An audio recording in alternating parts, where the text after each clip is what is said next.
This podcast is titled Morality in Media.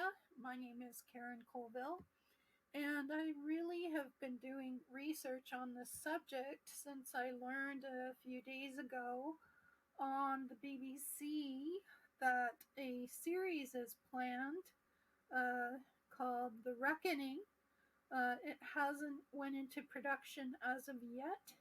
It is to star BBC personality Steve Coogan, and this is a story on Jimmy Savile. He was the worst pedophile in history, most noted. He had 500 victims, and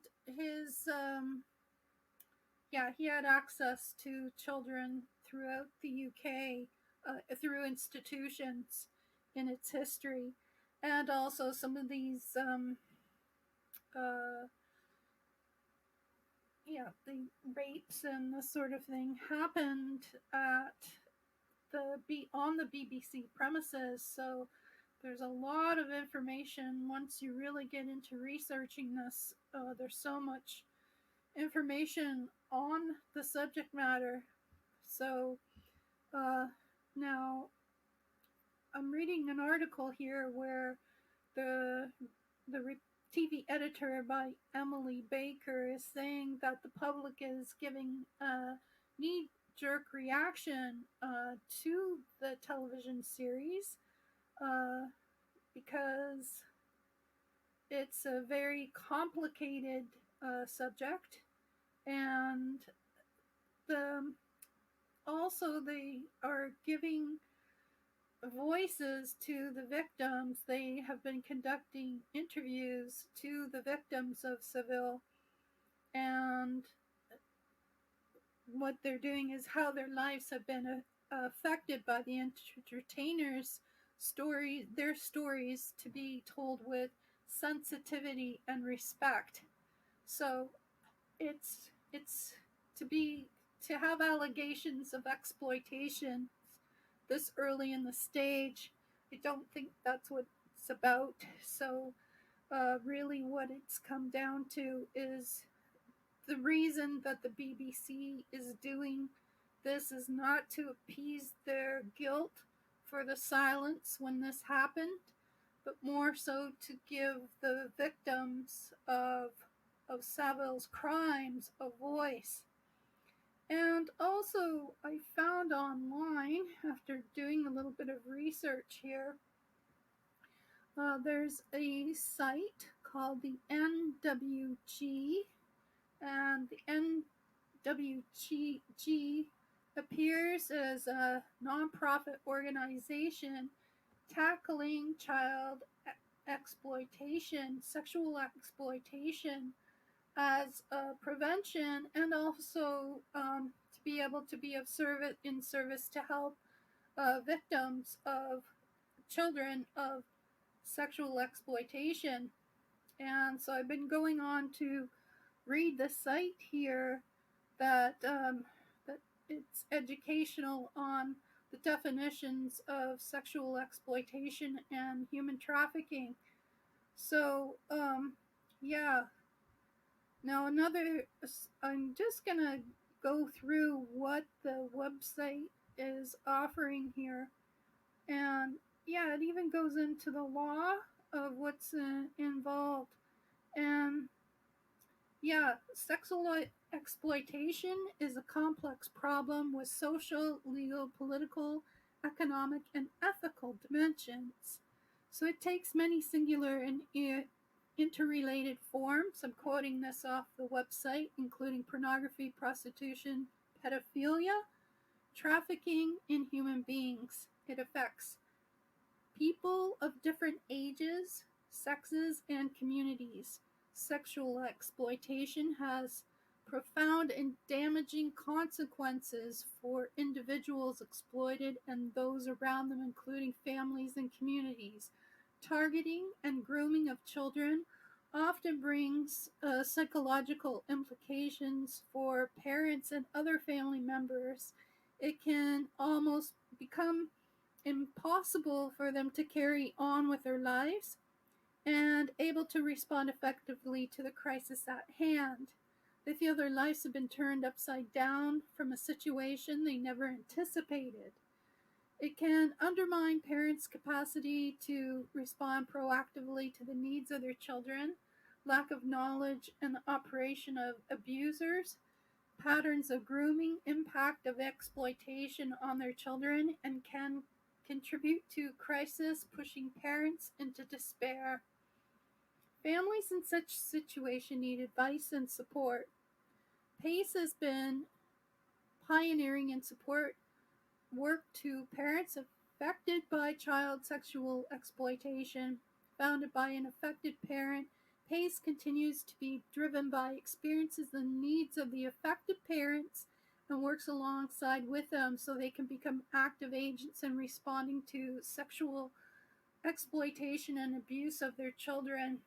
So this site is www.nwgnetwork.org. So you can look this up for yourself if that you like. And I found some other nonprofits that exist in the United States, and you have to kind of read through, and they have different biases. So this is a very serious subject, but more and more of these crimes are happening. And what a lot of psychologists have noticed is that there are kids that are going on to TikTok and exploiting themselves, and that's leaving them open, I guess, not under parental supervision for pervs and also the child exploiters, human traffickers, to groom them online. So that's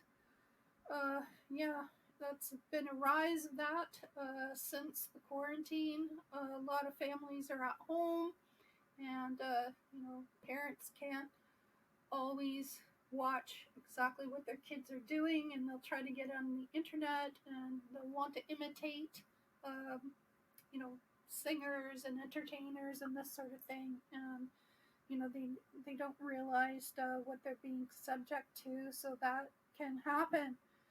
And so that's a very serious concern. And also there's also kids that go into the media, as in getting children into the movies, getting children into music, this sort of thing. And what happens is that the children have either been sexually assaulted, they end up getting into drugs, and then also their careers get destroyed and their lives get destroyed, and it does have a very serious psychological impact on them having relationships or healthy relationships as adults. And some of them have overdosed, a lot of them have overdosed and died as a fact. And that stems back from that trauma from abuse, and also abuse in the workplace. So, more protective measures are being put into place because, and then it also, the NWG network, I'm going back to that, there's also a section on sports and, problems kids having with coaches and this sort of thing. So, yeah, and, these kind of things happen throughout society. There's the media industry, there's the modeling industry, like it just goes on and on. And also in the arts, when I was a young girl at 16 years old, I noticed an ad for artist grant to be able to go to the West Coast, and that whole operation was by Jeffrey Epstein. So I could have been one of his victims, but I was too young, and thank goodness I just sensed that there wasn't something right about within the ad of the conditions of the grant, and that was a live-on artist in residence. And that's what they were looking for, is fresh out of high school girls that they could exploit. So it's really sick. Anyway, yeah, this there's more, so much more to this subject. It's just unbelievable, and the more I research, I keep trying to find out more and more. Also, when I was a really young person, I was like a little girl. There was a boy who was at Emmanuel Jacques, that I learned about in Toronto. And this was the first, the most despicable crime that ever happened in Canada to a kid. He was 12 years old. He was a shoeshine boy from a poor immigrant family, and he was groomed by uh, a man that had taken him to a place, and then he was raped and murdered. And I was like, that had a profound effect on my childhood, and learning about the sickness that these people, that you know people have as having as pedophilia as well too. So these are really sensitive topics, and people get very upset about it, because there are some people that have never had treatment for something that might have happened early on in their childhood, or as a teen, or even later in life. It's just horrific. And yeah, so it's really good to see that there are more and more agencies of help. But even back then, when Savile, it was they were raising funds. He was a public profile, and for these children's institutions, and that's where these horrific crimes had happened. So, more and more people have been coming forward, then there will be more responses as far as having public health help and service to a lot of these children that are